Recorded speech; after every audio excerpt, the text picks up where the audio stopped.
ఇంకొద్దు sir. ఏ tax sir దయచేసి కూర్చోండి, ఇంకా లాభం లేదు. లేదు, I have to use my description. I'm sorry sir.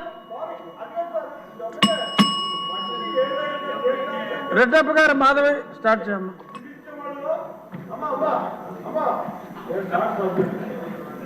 మీరు సీనియర్ మోస్ట్ సభ్యులు సార్. ఫస్ట్ టైం ఎమ్మెల్యేలకు అవకాశం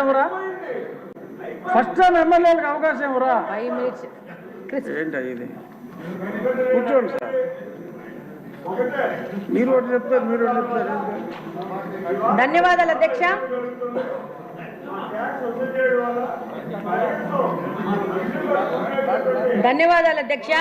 ఈ అవకాశం నాకు ఇచ్చినందుకు.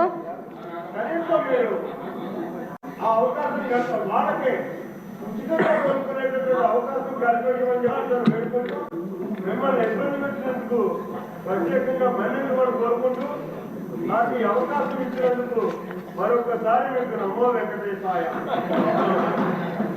ధన్యవాదాలు అధ్యక్ష. ఈరోజు ఈ బడ్జెట్ సందర్భంగా ఈ అవకాశం ఇచ్చినందుకు. వెనుకబడిన ప్రాంతం రాయలసీమ ప్రాంతం, అది కడప నియోజకవర్గం నుంచి వచ్చాను.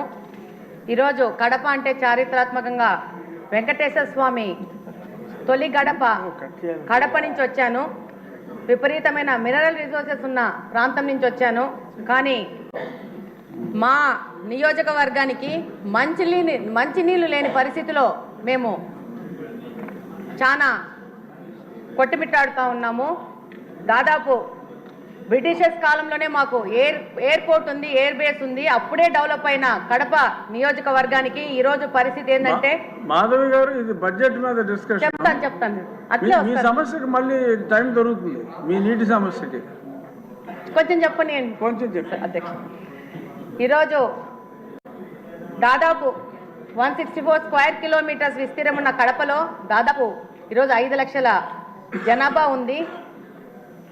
1971లో 23,000 జనాభా ఉన్న ప్రాంతము ఈరోజు 5 లక్షలుగా జనాభా తయారైంది. కానీ ఈరోజు బడ్జెట్లో కేటాయింపులు చాలా విభాగాలకు కేటాయించినారు. అందులో భాగంగా ఈరోజు మా ప్రాంతం నుంచి మాకున్న ప్రధాన సమస్యను ఈరోజు సభ దృష్టికి తీసుకురావాలని చెప్పి ఈరోజు మీకు అవకాశం అడగడం జరిగింది.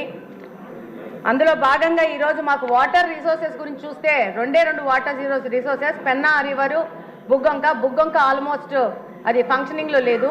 పెన్నా రిసోర్సెస్ వస్తే, పెన్నా రివర్కి వస్తే 2 Gandi water works, Lingampally water works నుంచి మాకు నీళ్ళు వస్తున్నాయి. దాదాపు కరువు పీడిత ప్రాంతం వల్ల దాదాపు ఏ డివిజన్లో కూడా 3 నుంచి 4 రోజులకు గాను ఒక్కసారి నీళ్ళు ఇవ్వలేని పరిస్థితిలో కడప నియోజకవర్గం నడుస్తూ ఉంది. దాదాపు 20% గృహాలకు ఇంకా మంచినీళ్ళ కనెక్షన్ లేదు. మేము కార్పొరేషన్ దాదాపు 20 సంవత్సరాలని కార్పొరేషన్గా ఏర్పడి 20 సంవత్సరాల నుంచి 10 సంవత్సరాలు కాంగ్రెస్ పార్టీ, 10 సంవత్సరాలు వైసీపీ పార్టీ, కార్పొరేషన్ అక్కడున్న శాసనసభ పక్షగా వాళ్లే ఉంటూ గవర్నమెంట్లో లాస్ట్ 5 సంవత్సరాల నుంచి అదే పార్టీ ఉన్నా కూడా పూర్తి నిర్లక్ష్యానికి గురైంది. ఈరోజు ఈ బడ్జెట్ సందర్భంగా ఈ యొక్క సమస్యను మీ ద్వారా ప్రభుత్వ దృష్టికి, మిగతా సభ్యుల దృష్టికి తీసుకుపోవాల్సిన అవసరం ఉంది. కార్పొరేషన్ అని చెప్పుకోవడమే కానీ కార్పొరేషన్లో మంచినీళ్ళు ఇవ్వలేని పరిస్థితిగా కడప నియోజకవర్గము ఈరోజు ఉంది. ఈరోజు దాదాపు 95%. రామానాయుడు గారు, ఆవిడ సమస్య వినండి సార్ కొంచెం. అవును అన్న, వినండి అన్న. 95% ప్రజలు ఇంకా తాగడానికి మంచినీళ్ళు కొనుక్కునే పరిస్థితిలో ఉన్నారు. ఎంత దుర్భరమైన పరిస్థితి అంటే, వాటర్ ప్లాంట్ల నుంచి వచ్చిన రిమైనింగ్ వాటర్ని కూడా పట్టుకొని పోయి గృహ అవసరాలకు వాడుకునే పరిస్థితిలో కడప నియోజకవర్గం ఉంది. కార్పొరేషన్కి సమ్మర్ స్టోరేజ్ ట్యాంక్ లేదు. మనకు ఎన్నో కార్పొరేషన్స్ ఉన్నాయి. అత్యంత హీన స్థితిలో ఉన్న కార్పొరేషన్ ఈ కడప నియోజకవర్గం యొక్క కార్పొరేషను. దాదాపు 100ల సంఖ్యలో వాటర్ ట్రీట్మెంట్ ప్లాంట్లు పెట్టుకొని వ్యాపారస్తులు నీళ్ళు అమ్ముకుంటా వ్యాపారం చేసుకునే పరిస్థితి. లాస్ట్ వైసీపీ గవర్నమెంట్లో వైసీపీ నాయకులు స్కూళ్ళని కూడా మూయించేసి దాంట్లో కూడా వాటర్ ప్లాంట్లు పెట్టుకొని నీళ్ళు అమ్ముకునే పరిస్థితులు కడప నియోజకవర్గం ఈరోజు నడుస్తూ ఉంది. దాదాపు 5 లక్షల మంది జనాభా అంటే నివేదికల ప్రకారం 135 లీటర్స్ వాటర్ పర్ హెడ్ ఇవ్వాల్సి వస్తే 5 లక్షల మందికి దాదాపు 70 MLD వాటరు ప్రొవైడ్ చేయాల్సిన పరిస్థితిలో ఉండాల్సింది. ఈరోజు 40 MLD వాటరు ఇచ్చే పరిస్థితిలోనే కడప నియోజకవర్గం ఉంది. దాదాపు 1943లో గండి వాటర్ వర్క్స్లో బ్రిటిషర్స్ వాళ్ళు అప్పుడు 20,000 జనాభాకు 12 MLDలో ఒక ఇన్ఫ్లేషన్ వెల్స్ కట్టే అదే ఇన్ఫ్లేషన్ వెల్స్ ఈ రోజుకు 2024వ సంవత్సరంలో కూడా అదే 12 MLD ఇన్ఫ్లేషన్ వెల్ ఇచ్చే వెల్నే వాడుకుంటూ కడపకు నీళ్ళు ఇచ్చుకుంటూ ఉన్నాము. దాదాపు 5 నుంచి 6 రోజులకి నీళ్లు రాని పరిస్థితి. వచ్చిన నీళ్లు మురికి నీళ్ళు ఎందుకు వస్తున్నాయంటే డ్రైనేజ్ వాటర్ తీసుకెళ్లి మీ అందరికీ తెలుసు కడపలో బుగ్గంక అని ఉంటుంది, కడప నడి మధ్యలో వెళ్తూ ఉంటుంది. అందులోకి ఈ యొక్క డ్రైనేజ్ వాటర్ తీసుకెళ్లి అదే వాటరు పెన్నాలో కలిసి అదే వాటర్ మళ్ళీ పంపు చేసుకొని మళ్ళీ మా వినియోగంకు వాడుకోవాల్సిన పరిస్థితిలో ఉంది. ఒక ఎస్టీపీ లేదు, ప్లాంట్ కట్టలేని పరిస్థితిలో ఈ కార్పొరేషన్ ఉంది, నిధుల కొరత ఉంది. డెఫినెట్గా ఈ యొక్క పాత గవర్నమెంటు అంతకుముందు సోమశిల బ్యాక్ వాటర్స్ అనే ఒక పథకాన్ని ప్రకటించినారు కాంగ్రెస్ వాళ్ళ టైంలో, అది క్యాన్సిల్ అయిపోయింది. మళ్ళా తర్వాత మన తెలుగుదేశం ప్రభుత్వం ఉన్నప్పుడు 2018లో లింగంపల్లి మీద ఒక చెక్ డ్యామ్ కట్టాలని అప్పుడున్న ఇన్ఛార్జ్ శ్రీనివాస్ రెడ్డి గారు ప్రపోజల్ చేస్తే దానికి శాంక్షన్ చేశారు ఇరిగేషన్ మినిస్టర్ గారు. అది 19లో వైసీపీ గవర్నమెంట్ రాగానే దాన్ని కూడా క్యాన్సిల్ చేసిన పరిస్థితి ఏర్పడింది. ఆ తర్వాత 19 నుంచి 24వ సంవత్సరం వరకు వైసీపీ పార్టీ నుంచి గెలిచిన ఎమ్మెల్యేలందరూ రకరకాల ప్రాజెక్ట్స్ తీసుకొని వచ్చారు ప్రచారంలోకి. అందులో భాగంగా